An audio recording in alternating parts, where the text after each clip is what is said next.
आज यांना खायची होती गरगट्याची भाजी. मग काय, रात्रीच भाजीची सगळी तयारी करून ठेवली होती.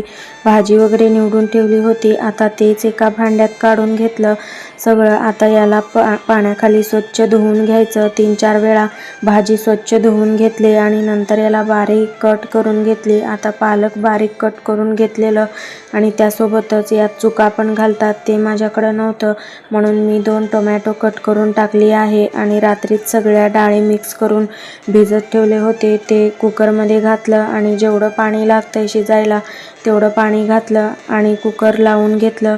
ते शिजतंय तोपर्यंत इकडे मी मसाल्याची तयारी करून घेते. मिक्सरच्या भांड्यात जेवढं आपल्याला तिखट पाहिजे त्यानुसार मिरच्या घ्यायच्या आणि भरपूर सारी लसूण मिक्सरला बारीक वाटून घेतलं. आणि गरगट्याची भाजी पण छान शिजली होती.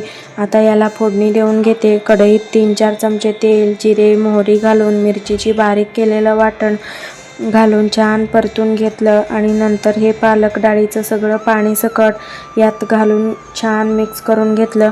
थोडं छान शिजू द्यायचं. तोपर्यंतच इकडे मी कालच गॅस टाकीसाठी नंबर लावले होते आणि आज ते आलं पण लगेचच. नंतर गरगट्यासोबत भाकरी छान लागते म्हणून भाकऱ्या करायला घेतलं. मस्त टम्म फुगलेली भाकरी आणि गरगट्टा.